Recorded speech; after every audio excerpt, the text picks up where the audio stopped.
Have you ever heard of the phrases, money makes money, the rich are getting richer, the more money you have, the more money you make? In this video, I wanted to take you behind the scenes to explain why phrases like this exist, why your net worth takes off at 100K, and give you tips on what to do to get around this 100K number and what to focus on instead. Let's start with the why. Why does your net worth explode at 100K? Many people believe that reaching a certain threshold suddenly grants you to exclusive access to better opportunities. And these opportunities mean better investments, which come with higher returns, and that is why the rich get richer. In fact, there are two other important factors that come into play as to why your net worth explodes at 100K, and neither of which are related to the type of investment you have access to. The first of those is the scale of capital. Let's first consider three investments, different scales, all of which offer the same 10% return. So suppose you invest $1,000 with a 10% annual return. After 1 year, your investment would grow to $1,100, so a profit of $100. If you invest $10,000 with the same 10% annual return,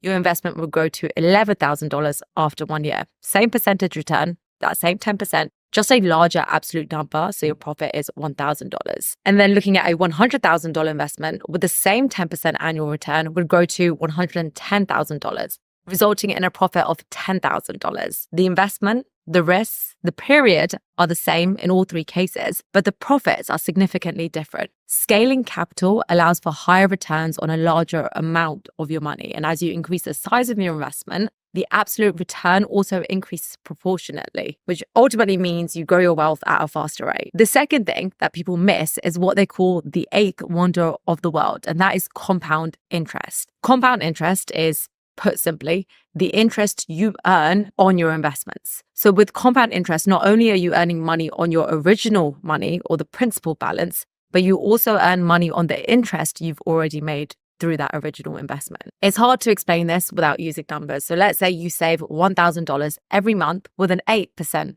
annual average return. After 7 years, you'll reach a net worth of $100,000. That's quite a long time. That's 7 years to get to that first milestone of $100,000. But to get to the second milestone of the next 100,000, that time period shortens drastically. This time, you'll earn an 8% return on a larger amount. You will earn it on the first 100,000 that you've already saved, and you'll earn it on the interest that that first 100,000 has also accumulated. So as a result, the time it takes to reach the next 100,000 milestone reduces to 4 years, almost half the time it took to reach the first 100K milestone. And then to reach the next 100,000 milestone after that, it'll take you just over 3 years. And you'll notice that the time it takes to earn each additional $100,000 after that gets shorter and shorter as you have money working for you already, and then money working for that money, and then money working for that money. And then once you reach $1 million, an extra 100,000 from interest alone will take you just over a year. The hardest and the most time-consuming part is often at the beginning because you don't have compound interest working for you.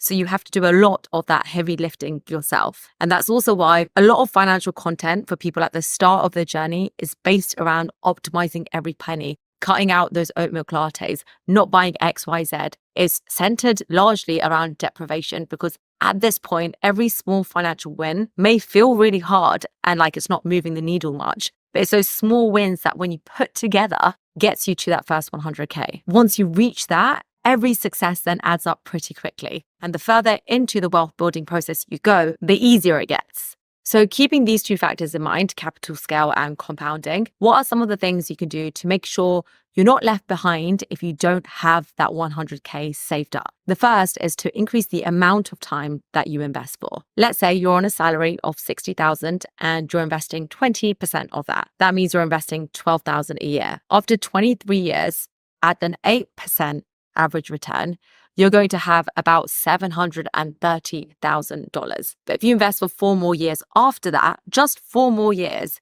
you'll have over $1 million. The real gain comes at the end of the journey, not at the start. And so every single day that you're not investing, you're losing out on the opportunity for time and compounding. Time is the most important thing you have on your side. So even if you don't have 100K to start with what you have. With more time, your investments start to earn more interest, and then that interest and the principal compound. Think of it like a snowball rolling down the hill, gaining snow, getting faster, getting bigger, And the further down it goes, it just gets bigger and faster to the point where it is just unstoppable and the gains are exponential. By the way, if you are at a place where you want your savings to do more for you, but you don't know where to begin, and you're watching this video saying, yes, you're telling me to invest and to make the most of compound interest, but how? Then I'm hosting a completely free masterclass in the next month where I'll talk you through what to invest in, how to develop a strategy that works for you, and some of the key risks you need to avoid. It's completely free to join. If you want to check it out, I'll leave the link in the description below. The second thing that you can focus on is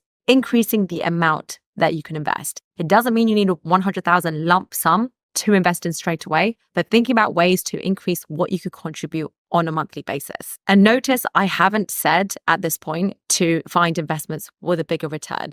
I'm seeing people obsessing over what they invest in, trying to get a 1% or a 2% increase per year in their investments, optimizing for the best fund, the best strategy, the best platform, which, yeah, sure, it does make a difference. But the thing that's really going to drive the results is just increasing the amount that you can invest. To illustrate this, if you're investing $200 a month for 30 years at 10%, you get just under $400,000. But if you get an extra 2% per year from your investments, you are left with just under 600,000, which, agreed, huge amount. But what about if instead of focusing on the stock market and trying to optimize for the best returns, which, let's be honest, is largely outside of your control, you focus on increasing the amount that you can earn day to day instead and look at the stock market as just a way to multiply your wealth and a place to park your money that you generate in your day-to-day life. So maybe through negotiating your salary, investing together with your partner, earning more money through a side business. And let's say instead of getting that extra 2% return in the stock market,